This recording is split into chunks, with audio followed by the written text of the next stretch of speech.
ارجع للسيرة واقرأها فالدولة فرض لا. Isu Palestin sekarang ni kan, yang kita nampak bergolak kan. Perangan sana sini. Lepas tu macam saya pun nampak macam tak balance apa yang berlaku dekat Palestin ni. Balance macam mana maksudnya? Macam yelah, sebuah negara kecil lawan sebuah kekuatan yang besar. Jadi macam tak balance lah kekuatan ketenteraannya. Sejak bila dia boleh balance? Tak ada balance. Betul lah. Itu masalah dia tu. Tapi rasanya ini apa penyebab ni sebenarnya, negara Islam lain ni kan, dia tak membantu umat kat Palestin. Sebab benda ni dah berlaku bukan 1-2 hari, dia dah berpuluh tahun. Dia dah berlaku ni kan. Itu daripada kecil kita dengar kan. Dari segi kekuatan ketenteraan dia tu memang tak balance lah saya tengok kan. Jadi apa pandangan abang berkenaan dengan penyebab negara Islam ni Tak membantu. Nombor satu pada saya, dia lebih kepada dasar negara. Dasar negara. Jadi negara yang ada di dunia ni sekarang, tak ada satu pun negara Islam. Bila dasar yang ada dia pegang ni banyak kan daripada dasar-dasar pihak kufar ataupun bekas-bekas jajahan dia. Jadi semua dia kontrol oleh satu kuasa besar lah. Jadi masa dulu kita ada Rom dengan apa ni Byzantium, Parsi apa semua kan. Macam ni kita ada sekarang Amerika, China ataupun Rusia kan. Dia macam tu lah. Jadi bila apa ni kuasa besar ni dia apa ni dominasi dunia ni. Betul. Jadi sesebuah negara tu dasar dia banyak ikut dasar negara-negara besar ni. Besar. Maksudnya perjanjian yang dibuat tu lah. Ya, yang United Nation apa semua. Ya, macam kat Malaysia, macam kat Malaysia terikat dengan Commonwealth dengan apa semua kan. Jadi atas dasar tu memang dia tak akan menyembah Islam lah. Jadi kalau kita tengok negara umat Islam, maknanya bukan negara Islam, negara yang majoriti umat Islam tadi kan ramai kan, banyak. Maknanya contoh macam Pakistan, Malaysia, kenapa tak keluar kan dengan tentera pasal dasar negara tu. Jadi bila negara tu, itu sebab kita ni sebagai umat Islam tadi kena tegakkan balik daulat Islam tadi, khilafah. Jadi bila daulat Islam tu tegak, barulah Islam tu, umat Islam tu dijaga. Dia daulat Islam tu merupakan perisai ataupun pelindung ataupun macam bapak kita. Jadi kita sekarang umat Islam tak ada bapak sekarang ni. Nak ngadu dengan siapa, dia kena lanyak macam tu teruk. Jadi tak ada orang berani nak tolong lah. Tapi yang dibuat oleh negara Islam yang lain, saya nampak lah kan.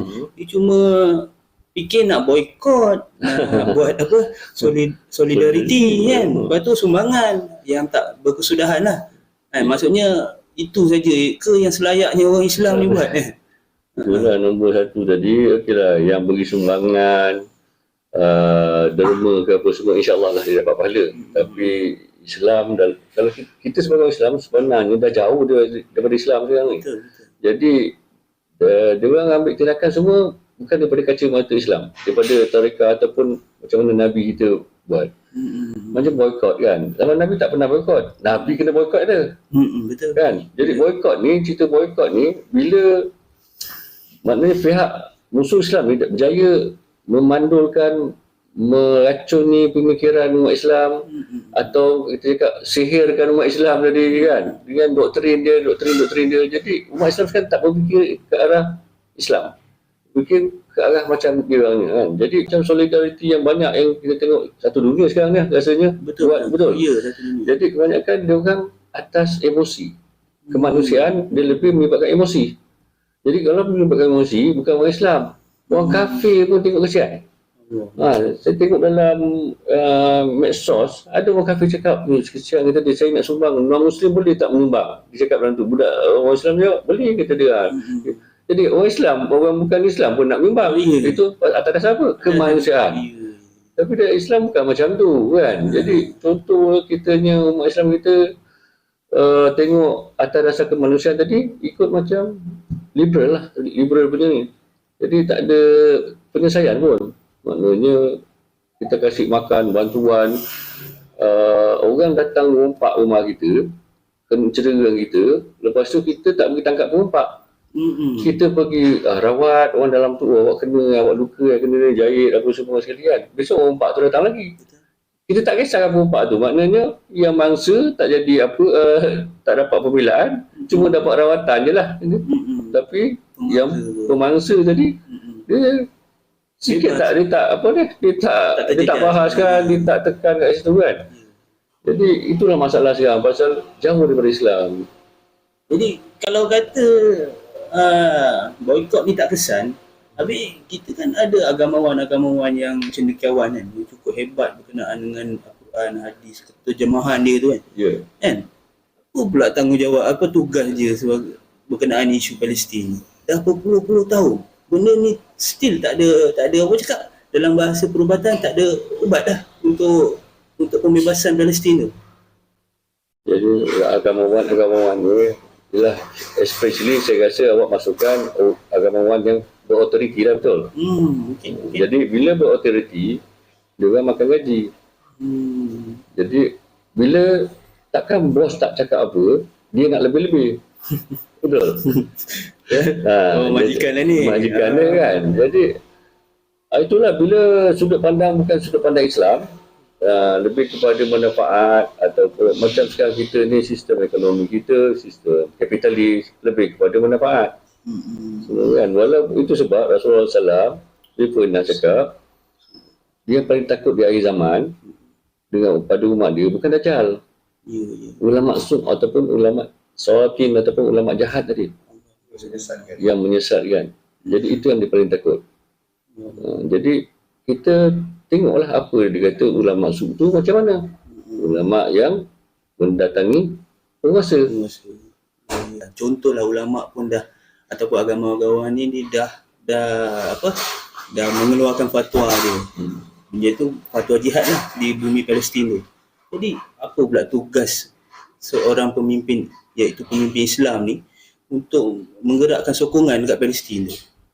Adakah sekadar agamawan saja yang boleh mengeluarkan fatwa jihad, ataupun pemimpin tu sendiri pun kena bagi sokongan? Dia sebenarnya arahan jihad tadi tu dia dalam Islam mesti dikeluarkan daripada pemimpin ataupun penguasa tadi, ataupun khalifah. Jadi sekarang kita tak ada khalifah pun. Jadi masalahnya jihad tu tak boleh dia pasal tak ada khalifah. Jadi khalifah tu apa? Penguasa apa? Pemimpin. Jadi jangan silap orang cakap pemimpinnya dia kata khalifah. Tak, dia ada maksud, ada makna dia. Khalifah tu maknanya pemimpin Islam tadi apabila dia menjalankan hukum akal Islam. Boleh dipanggil khalifah ataupun ulu amri. Makna syarak lah. Makna syarak tadi.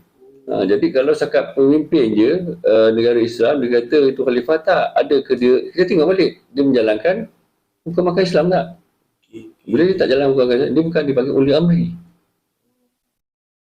Jadi apa yang dibuat oleh Hamas sekarang ni untuk, yelah dia kata serangan habis-habisan untuk pembebasan Palestin. Jadi rasa saya macam lebih teruk lagi bumi Gaza tu diserang. Jadi adakah wajar ni serangan Palestin daripada dalaman ni boleh membantu pembebasan Palestin? Agak-agak lah.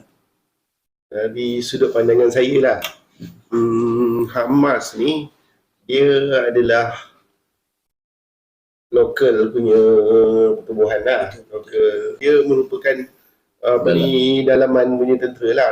Dia orang memang berjihad sebab dia mempertahankan diri. Jihad defensif lah. Betul. Yang ada sekarang jihad ofensif tak ada sebab dia memerlukan negara pemimpin. Jadi dalam dunia Islam sekarang ni memang tak ada pemimpin yang dinamakan khalifah tu. Dan cerita pasal Hamas Palestin ni pertubuhan yang cukup berani.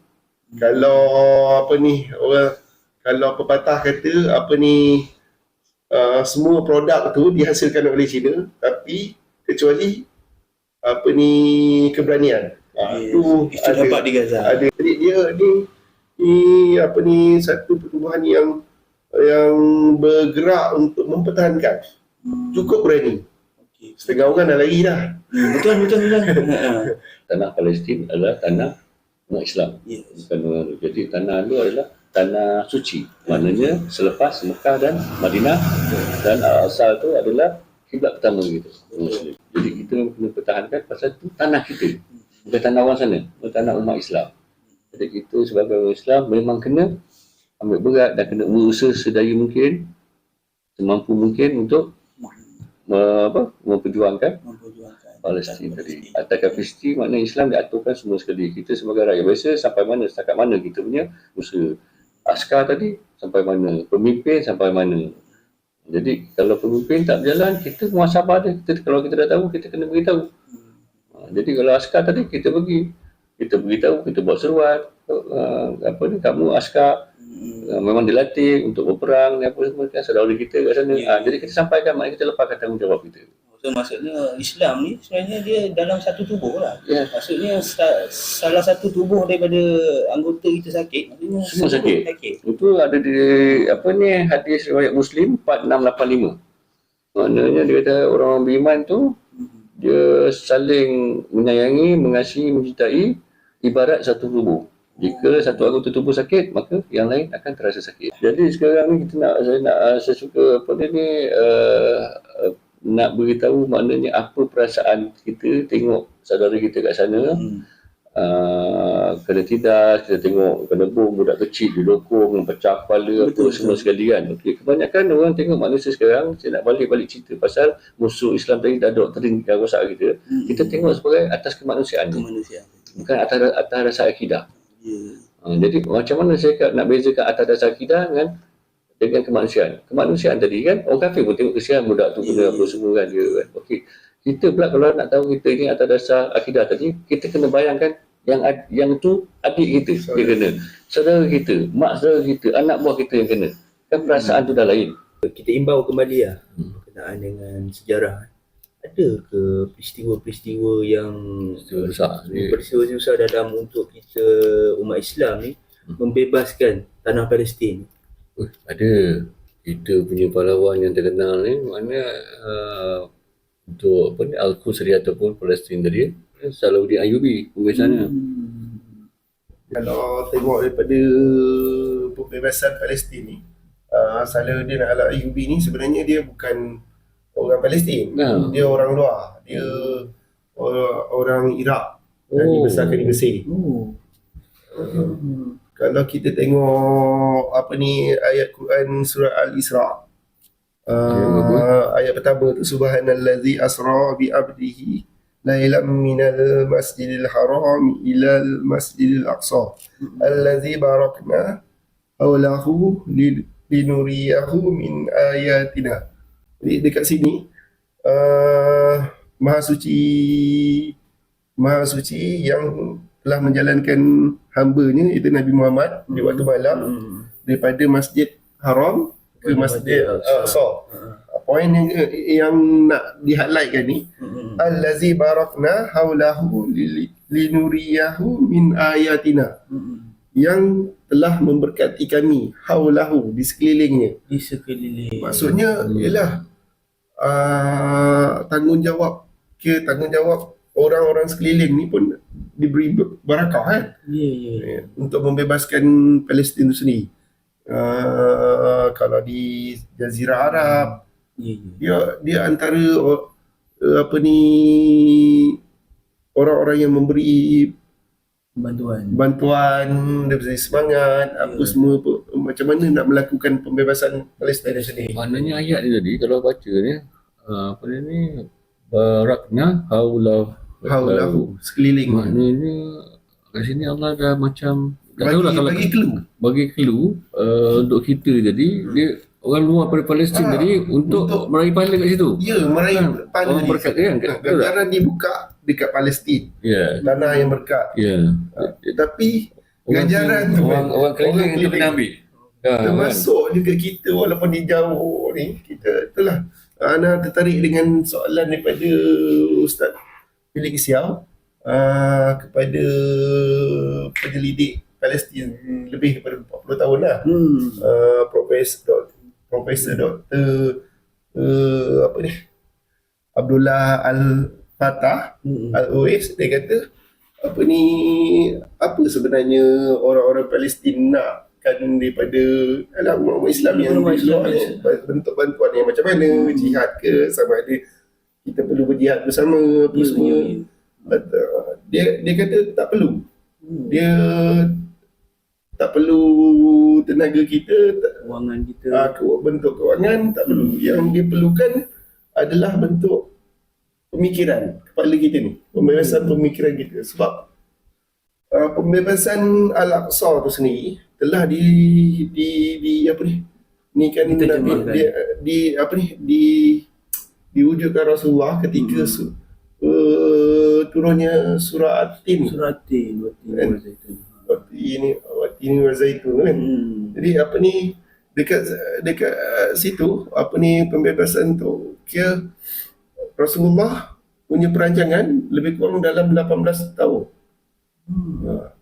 14 tahun bentuk pendidikan, 2 tahun bentuk rundingan. Jadi dekat situ pendidikan tu perlu. Jadi untuk orang-orang di sekeliling ni, pembebasan pemikiran untuk macam mana yang tadi kita perlukan satu institusi negara untuk apa ni, melawan Israel ni. Kita tak boleh mana Kita tak boleh kelompok ke individu ke untuk melakukan jihad ofensif ni. tak boleh Tak boleh. Ini mesti atas Kita mesti sebuah ada negara. sebuah negara. Oh, maksudnya daripada situ, daripada sebelum kita nak berjihad tu sendiri, kita perlu ada sebuah pemikiran yang yang- baiklah, tuntaslah untuk kita untuk membebaskan membebaskan sebuah Palestin. Jadi mana apa yang saya faham tadi, maknanya tadi yang apa profesor tadi tu dia kaji, dia kata dia suruh dia nakkan umat bebas kan, Pembebasan pemikiran. pemikiran. Jadi setuju dah juga mana pembebasan pemikiran tadi, maknanya kita kena balik kepada Islam yang secara menyeluruh kafah. Jadi bila pemikiran tadi kita pemikiran Islam, jadi pembentukan negara Islam jadi dah senang. Jadi sekarang kalau pemikiran umat Islam tak pemikiran Islam, itu kita nak tegakkan daulah Islam pun masalah. Betul tak? Boleh tak kita? Betul, sebab dengar cerita baru ni apa ni kan ada orang desak supaya tentera berjihad. Negara apa ni, ada satu komen tu dia kata apa ni, negara tak boleh jihad kerana terikat dengan perjanjian 6 lah, apa benda lah, PBB lah ni, apa semua kan. Jadi pemikiran kita sebenarnya terjajah dekat situ. Ya, baru nampak terjajah daripada Terjajah dekat situ. perjanjian yang perjanjian yang pihak musuh Islam buat tadi. buat. Tak ada pasal kita nak ikut dia. Jadi macam mana kita nak, memang pembebasan tu dilakukan di luar, dan tempoh yang Rasulullah buat tu 18, mungkin kita lagi lama, tapi sebenarnya itu jangka masa panjang. Jangka masa, dan dia suruh kita pendidikan tu penting. Ilmu lah. Ilmu. Untuk membebaskan masalah Palestin ni macam mana. Pemikiran tu melahirkan sebuah institusi negara. negara ni, ada autoriti yang daripada segi senjataan, daripada macam-macam. Itu sebab Rasulullah tadi dia berhijrah tu untuk tegakkan negara, daulah tadi. Kalau tak perlu tegakkan negara tadi, maknanya Rasulullah tak payahlah, maknanya dia dakwah je sama. Kalau macam tu, maknanya tak ada negara, tak ada kekuatan negara tadi, Islam tu tak sampai kita kat sini. Okey. Dia sebagai mahkota wajipan, tak ada dia banyak hukum tak dapat diterapkan, dan umat Islam tak ada pelindung, perisai ataupun junah. Maknanya negara Islam tu, khalifah tadi sebagai bapa kita lah, umpama bapa kita. Jadi kita Palestin sekarang macam kita semua macam anak-anak ayam lah. Jadi tak ada ibu, memang berterabur lah. Dengan padahal tak ada masalah pun. Jadi tapi kenapa tak boleh bersatu tadi, Islam tadi? Pasal apa? Pemikiran tadi, balik pada pemikiran. Dia tak berpemikiran Islam ni. Jadi itu kata dia, profesor tu kaji 40 tahun kajian dia kata, maknanya dia nak kita bebas tu. Jadi kalau bebas pemikiran tadi, kita ikut Islam balik, selesai masalah. Banyak benda. Lebih genius berfikir lah bila kita bebaskan pemikiran kita. Macam-macam bentuk kan. Kalau kita tengok Muhammad Al-Fatih, dia boleh terfikir nak naikkan kapal Agak ke atas. Kalau ikutkan logik, tak logik. Itu sebenarnya pemikiran dia bebas. Hebat lah. Bukan terkongkong bahawa ni kita Tak kalau boleh dengan dia. contoh yang tak bebas, contoh kita terkongkong bawa PBB, kita terkongkong bawa 6 tu tadi lah, apa boleh. benda kan. Maksudnya kita ada satu pemikiran yang block dia. Maksudnya Ya. untuk Kita sendiri dalam diri kita sendiri dah block. Orang luar lagi. Pasal dia orang musuh Islam tadi berjaya memang doktrinkan kita lah. Jadi sekarang kita hidup dengan sekular, memisahkan agama dengan kehidupan. Jadi itu yang masalah besar sekali tu. Jadi kita kena bebaskan pemikiran kita tu. Okay, kita dah bahaskan berkenaan dengan cara pejuang-pejuang Islam kita yang silam, berkenaan bagaimana mereka buat untuk membebaskan sebuah negara Palestin tu daripada segi pemikiran. Daripada segi pemikiran yang di mana telah diajar oleh Rasulullah SAW sendiri pada umat Islam. Jadi dengan laksananya pemikiran tu, jadi apa langkah terakhir yang sewajarnya umat Islam ni buat untuk membebaskan sebuah negara Palestin? Itulah pada saya lah, maknanya usaha yang selama ni yang kita tahu setakat ni, selama kita hidup ni, macam-macam dia dah buat kan. Boycott lah, apa lagi, hantar bantuan, tak cukup makanan, dia hantar makanan, tak cukup selimut, dia hantar selimut, dana kan. Dan ada dana tu yang eksploitasi, ada orang kesempatan nak lagi kan, daripada derma-derma yang dibuat masjid. ya, lepas tu masjid dibom kan, lepas tu buat lagi kan. Jadi maknanya tak selesai masalah di Palestin tu kan. Jadi dari segi sudut pandang Islam, sebenarnya dia orang tak pernah ambil sekali pun. Sebab apa? Sebab tak ada negara Islam sekarang ni. Sejak Daulah Khilafah runtuh 1924.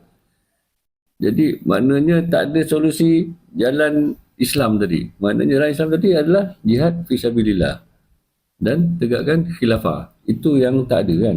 Jadi yang usaha lain semua dah buat. Itu dia tak buat. Jadi kenapa tak buat? Sebab apa? Tak ada negara Islam.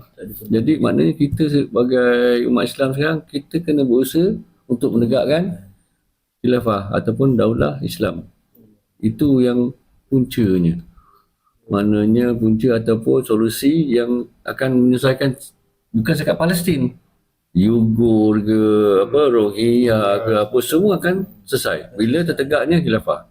Jadi khilafah tu adalah menegakkan daulah tu adalah mahkota segala kewajipan.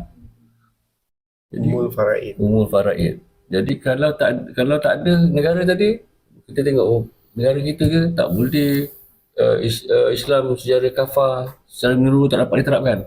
Dengan riba kita ada lagi, dengan hilang agak ada lagi kan, dengan night club ada kedai judi, sekarang ada judi halal ada judi haram kan.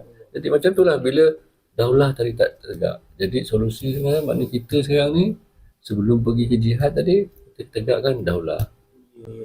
So maksudnya perjanjian-perjanjian yang sebelum ni dah dilaksanakan oleh pemimpin tu sebenarnya sebagai satu boneka lah. Yalah. Untuk dia menawan sebuah negara Palestin. Supaya orang negara-negara Islam yang lain ni tak menyokong secara berjihad.